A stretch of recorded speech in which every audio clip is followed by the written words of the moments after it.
परमेश्वर एक क्या वरन दो बार बोलता है, परंतु परमेश्वर लोग उस पर चित्त नहीं लगाते। स्वप्न में या रात को दिए हुए दर्शन में जब मनुष्य घोर निद्रा में पड़े रहते हैं या बिछोने पर सोते समय, तब वह मनुष्यों के कान खोलता है और उनकी शिक्षा पर मोहर लगाता है। आप जो कुछ भी ये देख रहे हैं, ये डिवाइन है, ये शारीरिक नहीं है। आपको रोज, आप जानते हैं जब से रोज की रोटी प्रोग्राम शुरू हुआ है, लोगों में वचन की जो शिक्षा है वो और अधिक बढ़ी है, क्योंकि लोग जो मिनिस्ट्री को देखते थे थर्सडे संडे, 2 बार वो वचन के साथ जुड़ते थे, अब वो रोज इस वचन को सुन रहे हैं। रियल प्रोफेटिक नाम और नंबर्स में नहीं है, मैं आपको रियल बता रहा हूं। आपको आने वाले समय में परमेश्वर जाहिर भी कर देगा कि वो गिमिक्स नहीं है, रियल प्रोफेटिक डिफरेंट है। परमेश्वर ने मुझे बताया कि जो लोग प्रेयर माउंटेन्स की प्रेयर्स को अटेंड कर रहे हैं, वो डिलीवरेंस के रास्ते पर चल पड़े हैं। आप जानते हैं आज से कुछ दिन पहले जब थर्सडे की मीटिंग थी और परमेश्वर ने मुझे असाइनमेंट दी थी और मैं चर्च में नहीं था थर्सडे, मैं अपने प्रेयर माउंटेन पे था। तो प्रेयर माउंटेन पर मैं सुबह के टाइम, कि वह रात को मेरी प्रार्थना होती है तो सुबह मैं सोता हूँ। सुबह मतलब वो 11-12 बजे वाला सुबह नहीं, फिर भी सुबह मतलब 7-8 बजे वाला। तो जस्ट मैं सोया हूँ और मैं सपना देख रहा हूँ कि पंजाब में बहुत भीड़ है टूरिज़्म की, और ये टूरिज़्म कहाँ हो रहा है, जो नहरें हैं जो पंजाब की, वहाँ पर टूरिज़्म हो रहा है। नहरों में लोग, जैसे फॉरेन में फेरीज़ होती हैं, अगर आप फॉरेनर हैं आपको फेरीज़ का मतलब मालूम होगा, शिप होते हैं जो एक जगह से पानी से दूसरी जगह आपको लेके जाते हैं, उसमें रेस्टोरेंट्स होते हैं, रूम्स होते हैं। तो मैं देख रहा हूँ कि पंजाब में जो पानी के ऊपर वाटर टूरिज़्म है वो आ रहा है। तो ऐसा नहीं था कि मैं इसके लिए कोई प्रार्थना कर रहा था या मैंने पंजाब के लिए प्रार्थना की थी या मैं प्रभु से पूछ रहा था कि परमेश्वर क्या होगा, मुझे बताओ, मुझे प्रोफेटिक वर्ड चाहिए, ऐसा कुछ नहीं था, नथिंग। मैं जस्ट अपना काम, अपनी मेडिटेशन, अपनी प्रार्थना के बाद सोया और जस्ट मेरे को एक सपना आया कि मैं पंजाब में टूरिज़्म देख रहा हूँ। और उसके 2-4 दिन बाद, आई डोंट नो कितने दिन बाद, मेरे एक स्पिरिचुअल सन मुझे मैसेज करता है कि आपने जो ड्रीम देखा था वो पूरा हो रहा है और पंजाब के सीएम जो हैं वो एक जगह जाकर घोषणा करने की पंजाब में हम ये टूरिज़्म है। मैंने भी वो भी वीडियो नहीं देखी, जस्ट मैंने उसको सुना। आपने वो वीडियो यूट्यूब पे पड़ी हुई देखी होगी, मैंने अभी देखा नहीं है। तो उसमें वो बता रहे हैं पंजाब के सीएम की इस तरह से हम इसको टूरिज़्म को आगे लेके जाएंगे। और लोग बड़े हैरान थे कि ऐसा कैसे हो सकता है कि आपने 2 दिन पहले एक सपना बताया कि परमेश्वर ने मुझे एक सपना दिया है, और जस्ट उसके कुछ दिन बाद ही पंजाब के सीएम अनाउंस करना स्टार्ट कर देंगे वाटर टूरिज़्म के बारे में कि और ये क्या चीज़ है, ये मैं आपको बता रहा हूँ। बाइबल कहती है परमेश्वर एक नहीं 2 बार बोलता है, स्वप्न में, रात को दिए हुए दर्शन में। अय्यूब 14:33 की 14 में और 15 में लिखा, स्वप्न में, रात को दिए हुए दर्शन में। अगर स्क्रीन पे आयत निकलती है तो निकालो। जब मनुष्य घोर निद्रा में पड़े रहते हैं या बिछोने पर सोते समय। हालेलुया। क्रिश्चियन लाइफ जो है वो सुपर नेचुरल लाइफ है। क्रिश्चियन लाइफ एक ऑर्डिनरी लाइफ नहीं है। तो जब वो मुझको मैसेज भेज रहे थे कि आपने ये प्रोफेटिक वर्ड दिया था, आपको परमेश्वर ने दिखाया, तो ये मेरे साथ एक बार नहीं हुआ। रियल प्रोफेटिक जो आजकल की गेम्स हैं उनसे बहुत अलग है, आप मेरी बात समझना। रियल प्रोफेटिक ऐसा नहीं है, वो कोई आप सड़कों पे देखते हैं ना कि आप तोते को भेजते हैं और तोता आपका भविष्य बताता है। परमेश्वर तोता नहीं है कि जब आपकी मर्जी होगी वो बोलेगा। हाँ, आपने पहले से कुछ अरेंज किया हो तो फिर आप बोलेंगे कि प्रभु कहता है, प्रभु कहता है, जबकि प्रभु ने कुछ नहीं कहा। और उल्टा कई लोग इन फेक प्रोफेसी से बैकस्लाइड हो जाते हैं। जब परमेश्वर आपसे रियली बात करता है तो आप नहीं जानते। कई बार जब परमेश्वर किसी व्यक्ति को बुलाता है कि ये फलाना फलाना केस है, आप इमेजिन करो उसकी अगली लाइन मुझे नहीं पता मुझे क्या कहना है। तो कई बार मैं अंदर से प्रभु से बात करूं, प्रभु अभी क्या, आगे क्या, और क्या, और क्या, इसके बारे में क्या। अगर मुझे कुछ परमेश्वर ने नहीं बताया, मैं जस्ट उसके लिए प्रेयर करूंगा, उसको भेज दूंगा, क्योंकि वो मैं पढ़ के नहीं आया हूं, वो फेसबुक से नहीं है। रियल प्रोफेटिक आप नहीं जानते परमेश्वर आपसे क्या बात करेगा। आप नहीं जानते कि परमेश्वर किस तरह का मैसेज आपको देगा। आपके सपने आपके कंट्रोल में नहीं है। कई बार बाइबल कहती है कि जो चीज तू बहुत ज्यादा सोचता है और करता है उसका स्वप्न, बातों की अधिकताई के कारण स्वप्न आता है। लेकिन मैं आपको बता रहा हूं कि मैं जब इस चीज का स्वप्न मैंने देखा तो मैंने कोई प्रेयर नहीं की थी कि मैं प्रार्थना कर रहा हूं पंजाब के लिए, पंजाब में प्रभु क्या करने जा रहा है। नो, बिल्कुल प्रेयर नहीं की किसी चीज के लिए। मैं अपनी मेडिटेशन, अपनी प्रार्थना में था और एक स्वप्न मुझे आता है।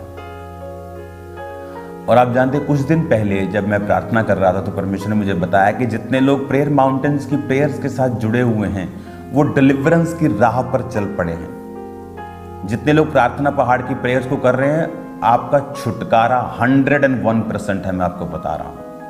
और बड़ा छुटकारा आप परमेश्वर से लेने के लिए जा रहे हो। ये रियल प्रोफेटिक मिनिस्ट्री इसे बोलते हैं कि जो आपने सोचा नहीं, जो आपने कभी, जो आपकी स्टडीज में नहीं है, जो गूगल पे नहीं है। मैंने बताया थी 5 लाख अर्थक्वेक्स हर साल आते हैं, उनमें से 4 लाख ऐसे हैं जो महसूस नहीं होते और 1 लाख ऐसे हैं जो महसूस किए जाते हैं। 1 लाख में से कुछ % ऐसे होते हैं जो नुकसान करते हैं। और इमेजिन करो अगर मैं ये प्रोफेसी करूं यहां पर कि प्रभु का आत्मा दिखा रहा है बहुत से भूकंप आएंगे और एक भूकंप, एक अर्थक्वेक को पढ़ने वाला स्टूडेंट मुझे सुन रहा हो, तो क्या वो परमेश्वर पे यकीन करेगा? क्या वो परमेश्वर में आएगा?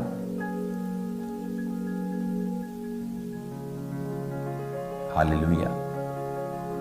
रियल प्रोफेटिक लोगों की आंखें खोलने के लिए और यह बताने के लिए है कि सचमुच परमेश्वर जीवित है और वो हमारे बीच में है। उन दिनों में जहां कहीं नामो निशान नहीं था किसी चीज का, मैंने आपको बताया था कि पंजाब में मैंने लोगों को अन्न के लिए लाइनों में खड़े हुए देखा है, जबकि पंजाब में आप देखते हैं कि हर हिंदू, सिख, क्रिश्चियन, कितने लोग लंगर लगाते हैं और फूड की कोई कमी नहीं। लेकिन कोविड के टाइम में वो हुआ। जब परमेश्वर आपसे बात करता है, जब परमेश्वर को रियल प्रोफेटिक हमें देता है, उसमें गेम्स नहीं होती। वो कई बार इस तरह के प्रोफेटिक वर्ड्स लोगों को मैंने दिए हैं जो उनको नहीं मालूम होता और बाद में वो जाके बताते हैं कि हाँ, जो आपने बोला था वो हमारी लाइफ में हुआ और वही ऐसा ही था जैसा आपने कहा था। लेकिन बात यह है कि इस तरह की चीजों के लिए, इस तरह की ग्रेस के लिए आपको प्रभु के साथ रहना पड़ता है। आपको दुनिया से अलग रहना पड़ता है। आप क्या इमेजिन कर सकते हैं कि कितने महीने हो चुके हैं हमें घर से बाहर निकले, प्रेयर माउंटेन से बाहर निकले, चर्च से बाहर निकले? आप इमेजिन भी नहीं कर सकते। और इसका हमें कोई दुख नहीं है या ये कोई हम बहुत बड़ा सेक्रीफाइस नहीं मानते, जस्ट ये हमारी रूटीन लाइफ है। इसलिए कोविड में लोग परेशान थे, लेकिन ये मेरी रूटीन लाइफ थी कोविड की भी। क्योंकि जब परमेश्वर ने आपको एक स्पेसिफिक दर्शन दिया और आप लोगों की अगुवाई कर रहे हैं, तो मेक श्योर आप फुली डेडिकेटेड हों उन चीज़ों के लिए। अगर मैं चर्च से कुछ नहीं लेता हूं, चर्च से तनख्वाह नहीं लेता हूं, तो मैं अपना बिजनेस कर सकता हूं, रोज 7 घंटे 6 घंटे बिजनेस को दे सकता हूं। लेकिन मैं इस तरह के सेटअप्स कर रहा हूं कि मुझे कभी भी अपने बिजनेस पर टाइम देने की जरूरत ना पड़े, ताकि मैं अपना पूरा समय चर्च को दे सकूं, सेवकाई को दे सकूं और परमेश्वर मुझे पे करे मेरे दूसरे सोर्सेस से। उन लोगों का पैसा जो हार्ड अर्न्ड मनी है, वो परमेश्वर के कामों में जाए और उनको बरकत मिले। जब आप सोएं इस हफ्ते, जब आप प्रेयर माउंटेन्स की प्रार्थना कर रहे होंगे, जब आप लहू को, उसके बदन को खा रहे होंगे, एक ही चीज़ आपके दिल में मैं बोलना चाहता हूं, जब आप सोएं अपना दिल खाली करके सोएं। That's it. अपने दिल को एम्प्टी करके, माफ करके, प्रेम में, आनंद में, खुदावंद की प्रेजेंस में सो जाएं। That's it. प्रभु के ऊपर प्रेशर ना दें। किनके पास रियल प्रोफेटिक है जो प्रभु को कोई प्रेशर नहीं देते कि मुझसे बात करनी ही करनी है, आज अभी कर। जो प्रेशर देना है वो अपनी स्पिरिट पे रखना है कि मुझे और अधिक बढ़ना है, और अधिक गैर भाषा में जाना है, परमेश्वर के ऊपर नहीं। प्रार्थना इस रीति के साथ करनी है कि सब कुछ प्रभु करेगा आने वाले समय में। वो परमेश्वर मेरा इस रीति के साथ मुझे आगे लेके जाएगा। जस्ट प्रेयर्स करनी है कि परमेश्वर जवाब देगा। प्रेशर नहीं रखना परमेश्वर के ऊपर कि उसे जवाब देना पड़ेगा, नहीं तो ये जो नहीं तो वाला काम है ये खराब है और ये लेट करता है आपको और अधिक। अगर कोई सुई में धागा डाल रहा है और वो जितना जल्दी करे, क्योंकि उसे जल्दी चाहिए, वो जल्दी जल्दी अगर करेगा तो आप जानते हैं वो काम होगा नहीं, उसे ठहरना पड़ेगा, आराम से वो होगा। स्पिरिचुअल काम भी ऐसा ही है। अगर आप स्पिरिट में रेस्ट में नहीं है, आप पीस में नहीं है, आनंद में नहीं है। लोग बोलते बहुत है आनंद में, हम आनंद में हैं, लेकिन जो वो चुगलियां जितनी करते हैं अपने घर में, क्योंकि चुगलियों वाला व्यक्ति आनंद में नहीं है, वो इग्नोरेंट है। चुगलियां जिस तरह शारीरिक शराबी होता है, और जब वो ज़्यादा शराब पीता है तो आप देखते हैं वो क्या करता है, वो बोलता है। जो आत्मिक शराबी हैं वो चुगलखोर होंगे। आपको ये बात समझ आनी चाहिए। जो आत्मिक शराबी, एक तो शारीरिक शराबी है, एक तो शारीरिक व्यभिचारी है, आत्मिक व्यभिचार भी है।